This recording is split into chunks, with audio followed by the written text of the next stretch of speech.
வணக்கம் நண்பர்களே. தாவேக ஆட்சியில் லஞ்சமே கிடையாது அப்படின்னு அமைச்சர்கள் எல்லாம் பேச ஆரம்பிக்கிறாங்க. கூட்டணி கட்சி தலைவர்களும் பேச ஆரம்பிக்கிறாங்க. லஞ்சத்தை ஒழிக்க முடியாதுன்னு சொன்னாங்க. ஆனா பாருங்க, நம்ம லஞ்சத்தை ஒழிச்சிட்டோம். இப்ப எந்த கவர்மெண்ட் ஆபீஸ்லயும் லஞ்சமே கேட்கறது இல்ல அப்படின்னு இன்றைய தமிழ்நாட்டு முதல்வர் மாண்புமிகு விஜய் அவர்கள் அவருடைய கூக்குரலை எழுப்பினார். இந்த லஞ்சம் ஒழிஞ்சிச்சா அப்படிங்கிறதுக்கு ஏதாவது ஆதாரங்கள் இருக்கா? லஞ்சத்தை அழிக்க முடியாது அப்படிங்கிறதுக்கு ஏதாவது ஆதாரம் இருக்கா அப்படின்னு நம்ம தேடி பார்த்தா ஒரு ஆடியோ ஒண்ணு மாட்டிருக்குங்க. அந்த ஆடியோவை பார்த்துட்டு வரீங்களா? போயிருக்கான், எல்லா ஆபீஸுக்கும் போயிருக்கான். லட்டு கொடுத்திருக்கானா? என்ன லெட்டர் கொடுத்திருக்காப்லையா? லட்டு மாண்புமிகு சமூக நலத்துறை அமைச்சர் ஜெகதீஸ்வரி அவர்களுடைய ஆடியோ தான் இது. ஆப்போசிட்ல பேசுற தாவேக நிர்வாகி என்ன சொல்றாருன்னா, லட்டு தந்திருக்காரு.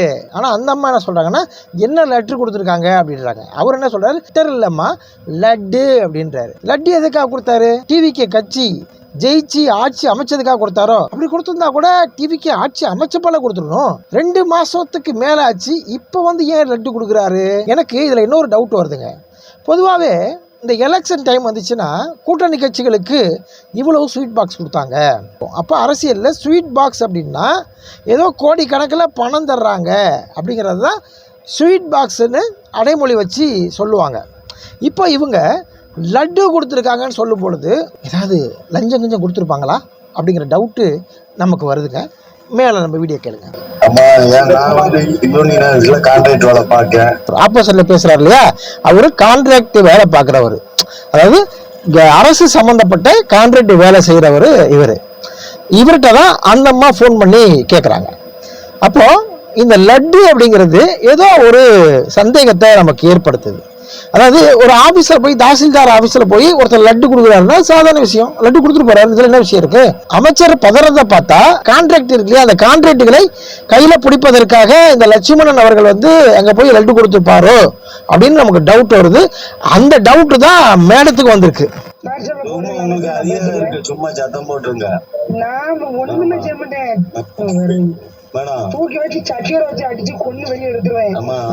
மேடம் என்ன சொல்றாங்க பாத்தீங்களா? அவர் என்ன சொல்றது, உங்கள்ட்ட அதிகாரம் இருக்கு, நீங்க கண்டிச்சிருங்க அப்படின்னு அவர் சொல்றாரு. அந்த மாதிரி சொல்றாங்க, நான் ஒண்ணுமே செய்ய மாட்டேன், தூக்கி வச்சு ஜட்டியோட உட்கார வச்சு கொன்னு அனுப்பிடுவேன் அப்படின்றாங்க. விளாத்திக்குளம் திமுக எம்எல்ஏ மார்க்கண்டேயன் ஸ்டேஜில் பேசினாரு. அதாவது எதுக்கு பேசினாருன்னா, முதல்வர் அவர்கள் நான் சட்டசபையை பூட்ட போகிறேன் அப்படின்னு சொன்னதுக்காக சட்டசபையை பூட்டி பாருங்க, நாங்கள் எலும்பை எண்ணிடுவோம் அப்படின்னு ஸ்டேஜில் பேசினார். எலும்பை எண்ணிடுவோம் அப்படிங்கிற வார்த்தையை அவர் ஸ்டேஜில் பேசுனதுக்காக இன்றைக்கி அவரை அரெஸ்ட் பண்ணி கிட்டத்தட்ட ஒரு 15 நாட்கள் ரிமாண்டு கொடுத்து இப்போ அவர் சிறையில் இருக்கிறார். ஒரு எம்எல்ஏவுக்கே இந்த தண்டனைனா, பொறுப்புள்ள அமைச்சராக இருக்கிறவர் நான் ஜட்டியோட உட்கார வச்சு கொன்று எடுத்துருவேன் அப்படின்னு சொல்கிறாங்க. அப்போ கொன்று எடுத்துருவேன்னா கொலை பண்ணுவாங்க அப்படிங்கிற மாதிரி தானே அர்த்தம் வருது. ஒரு சட்டமன்ற உறுப்பினரே பேசக்கூடாதுன்னா, சட்டமன்ற உறுப்பினருக்கு மேலே யாருன்னா அமைச்சர், அதுவும் இவங்க சமூக நலத்துறை அமைச்சர், சமூகத்துக்கு நல்லது கெட்டதை சொல்லித்தர வேண்டிய ஒரு அமைச்சர். இந்த அமைச்சர் ஜட்டியோட உட்கார வச்சு கொன்னு எடுத்துருவேன் அப்படின்னு சொல்லியிருக்காரு. இப்போ இவருக்கு என்ன தண்டனை அப்படின்னு கேட்டா தண்டனை கொடுத்துருக்காங்க. அமைச்சர் மேடத்திட்ட ஒருத்தர் பேசினார் இல்லையா, அந்த கான்ட்ராக்டர், அவரை கட்சியிலேருந்து தூக்கியிருக்காங்க. அன்பார்லிமெண்ட் வார்த்தையை பேசின அமைச்சருக்கு பதவி பறிப்பு கிடையாது. அவர் கட்சியிலேருந்து தூக்கலை.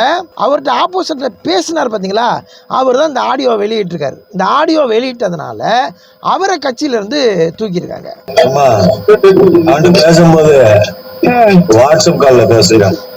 பாருங்க, ஒரு உஷார் என்ன சொல்றாங்க, அவன்கிட்ட பேசும்போது வாட்ஸ்அப் காலில் பேசுங்க. ஏன்னா இவர் அந்த அம்மா பேசுறதை ரெக்கார்ட் பண்ணிட்டாரு.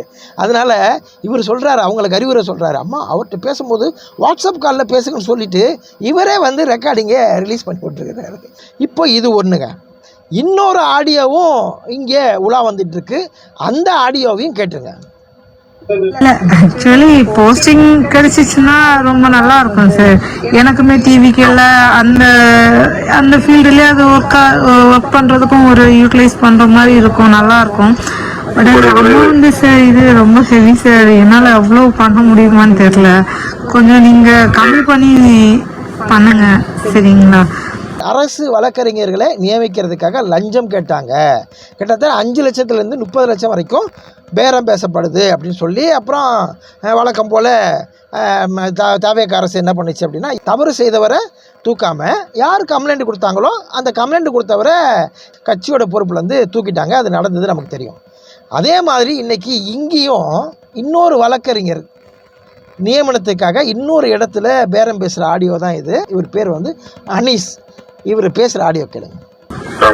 நம்ம ஒரு 12 பண்ணலாம், 12 பண்ணலாமா? இப்போ அந்த அம்மா என்ன கேட்குறாங்கன்னா, 15ங்கிறதெல்லாம் கொஞ்சம் ஓவர் சார், என்னால் பண்ண முடியாது, ஏதாவது பார்த்து செய்யுங்க, ரொம்ப ஓவராக இருக்குது அப்படின்னோடனே அவர் என்ன சொல்கிறாருன்னா, ஒரு 12-12:30 முடிச்சிடலாமா அப்படின்னு அவர் கேட்குறாரு. இதெல்லாம் கேட்கும்போது இன்னொரு இடத்துல ஏதோ ஒன்று கேட்ட ஞாபகம் எனக்கு வருதுங்க. கேட்டு வந்துடலாமா? இந்த திருட்டு திமுக ஆட்சியை வச்சுக்கிட்டு ஊரடிச்சு ஓலையில போட்டு மாண்புமிகு முதல்வர் விஜய் அவர்கள் பேசுறது நம்ம ஞாபகத்துக்கு வந்துட்டு போகிறத தவிர்க்க முடியலங்க. ஊரடிச்சு உலையில போட்டதுனால திமுக வந்து திருட்டு திமுக அப்படின்னு நீங்கள் சொல்கிறீங்க. இப்போ உங்களை சார்ந்தவர்களெல்லாம் இன்றைக்கி ஊரடிச்சு உலையில போட்டுட்டு இருக்காங்களே சார். இப்போது ஊரில் அடித்து உலையில போட்ட திமுக திருட்டு திமுகனா, இப்போ ஊரடிச்சு உலையில போட்டுட்டு இருக்க டிவிக்கே திருட்டு டிவிக்கே அப்படின்னு நான் சொல்லலை சார். மக்கள் புரிஞ்சிக்க மாட்டாங்களா அப்படிங்கிறது தான் என்னோட அச்சமாக இருக்குது சார். இதுக்கு ஒரு கதை சொல்கிறேங்க. புதுசாக ஒரு கடை ஓப்பன் பண்ணுறதுக்காக ஒருத்தர் பிளான் பண்ணுறாரு. அந்த கடை ஓப்பனிங்காக ஒரு டேட்டை ஃபிக்ஸ் பண்ணி இந்த டேட்டில் இந்த ஓப்பனிங் ஃபங்க்ஷன் வச்சுக்கலாம் அப்படின்னு முடிவு பண்ணுறாரு. இப்போ நம்ம திடீர்னு கடை திறந்தால் மக்களுக்கு எப்படி தெரியும் அப்படிங்கிறதுக்காக நோட்டீஸ் அடித்து விநியோகிக்கலாம் அப்படின்னு யோசிக்கிறார். ஆனால் நாட்கள் ரொம்ப கம்மியாக இருக்குது, 2-3 நாட்கள் தான் இருக்குது. இந்த நேரத்தில் நம்ம போய் ஒவ்வொருத்தருக்காக நோட்டீஸ் கொடுத்துட்டு இருந்தால் வேலை கட்டுரும். அதனால் நம்ம என்ன பண்ணுவோம்னா, யாராவது ஒருத்தர் நியமித்து அவர்கிட்ட பொறுப்பு ஒப்படைச்சிருவோம் அப்படின்னு ஒருத்தரை கூப்பிட்டு பொறுப்பு ஒப்படைச்சி அவருக்கு ஒரு சம்பளத்தையும் நிர்ணயிச்சுட்டு அவர் என்ன செய்கிறாரு, நீ போய் நோட்டீஸை கொடுத்துருப்பா அப்படின்னு சொல்கிறார். அப்போ நோட்டீஸ் எடுத்துகிட்டு அந்த பையன் தலைமையில் ஒரு 10-15 பேர் நோட்டீஸ் எடுத்துகிட்டு டிஸ்ட்ரிபியூட் பண்ணுறதுக்காக கிளம்பிடுறாங்க. இப்போ கடை ஓனர் என்ன நினச்சிட்டு இருக்காருன்னா, கிட்டத்தட்ட 50,000 நோட்டீஸ் அடிச்சிருக்கோம், குறைஞ்சது ஒரு 5,000-10,000 பேர் வந்துட மாட்டாங்களா கடைக்கு கஸ்டமரா அப்படின்னு அவர் யோசிக்கிறார். கடை திறப்பு விழாவும் நடக்குதுங்க. கடை திறப்பு விழா நடக்கும் பொழுது பார்த்தா யாருமே அந்த திறப்பு விழாவுக்கு வரல, எட்டி பார்க்கல. கஸ்டமரும் அவர் நினச்ச மாதிரி வந்து சேரலை. என்னடா இது, நம்ம நோட்டீஸ் அடித்து ஒரு 50,000 பேருக்கு கொடுத்தோம், அப்படி இருந்தும் கஸ்டமர் யாருமே எட்டி கூட பார்க்கலையே அப்படின்னு வருத்தத்தில் அவர் இருந்தார். என்ன நடந்திருக்கும் அப்படின்னு அவர் யோசிக்கிறார். இப்படி யோசிக்கும் போது அப்படியே ஃப்ளாஷ்பேக் போனோம்னா, இந்த நோட்டீஸ் வாங்கிட்டு போனாங்களே பசங்க, ஒரு 50,000 நோட்டீஸ், இந்த பசங்களெல்லாம் இவர்கிட்ட சம்பளத்தையும் வாங்கிட்டு நோட்டீஸை ஒரு பழைய இரும்பு கடையில் எடைக்கு போட்டு அதில் இருக்க காசு எடுத்துகிட்டு கொண்டு போய் ஜாலியாக செலவு பண்ணிட்டாங்க. ஓனர் பார்வையில் 50,000 நோட்டீஸு கஸ்டமருக்கு போய் சேர்ந்துருக்கு அப்படின்னு நினைக்கிறார். ஆனால் பசங்க பார்வையில் அந்த 50,000 நோட்டீஸு பழைய பேப்பர் கடைக்கு போயிட்டு அது பணம் ஆயிடுச்சு. அதை வச்சு அவங்க ஜாலியாக செலவு பண்ணிட்டாங்க. இது மாதிரி தாங்க இன்றைக்கி தமிழக அரசு நிலைமை. விஜய் அவர்கள் லஞ்சத்தெல்லாம் ஒழிச்சிட்டோம் அப்படின்னு கர்வத்தோட மேடையில் பேசுகிறார். இவருக்கு கீழே இருக்க நிர்வாகிகள், அமைச்சர்கள் இவங்கெல்லாம் கரெக்டாக இருக்கிறாங்களா அப்படிங்கிற ஒரு கேள்வி நமக்கு எழத்தான் செய்யுது. உண்மையிலுமே லஞ்சத்தை ஒழிக்கணும்னு விஜய் அவர்கள் நினச்சிருந்தாலும் கூட அவருக்கு கீழே இருக்கிறவங்க இருக்கிறாங்க இல்லையா, இப்போ நம்ம சொன்ன மாதிரி ஓனர் நோட்டீஸ் அடிச்சிட்டாரு, கொடுக்க வேண்டிய பசங்க அதை எடைக்கு போட்டு சாப்பிட்டுட்டாங்க அப்படின்னு சொல்கிற மாதிரி, நம்ம சரியாக இருந்தாலும் நமக்கு கீழே இருக்கிறவங்கெல்லாம் சரியாக இருக்காங்களா அப்படின்னு பார்க்கணும். விஜய் அவர்கள் என்ன நினச்சிட்டாருன்னா, நான் லஞ்சம் வாங்கலை, அதனால இந்த நாடே லஞ்சம் வாங்கலை அப்படிங்கிற ஒரு நினைப்பில் இருக்கார். இவர் பொறுப்பு ஒப்படைச்சிருக்கிறார்ல, அந்த பொறுப்பை ஒப்படைத்த எம்எல்ஏக்கள், அமைச்சர்கள், அவருடைய கட்சி நிர்வாகிகள், அவருடைய கட்சி தொண்டர்கள் இவரை போலவே நினைச்சிட்டு இருக்காங்களா, இல்லை இவருக்கு எதிர்மறையாக நினைச்சிட்டு இருக்காங்களாங்கிறத ஆராய்ஞ்சு விஜய் அவர்கள் பார்த்துட்டு அதற்கப்புறமா மேடை ஏறி கர்வமாக வீர வசனம் பேசினால் நாமும் சேர்ந்து கைத்தட்ட தயாராக இருக்கிறோம். நன்றி, வணக்கம்.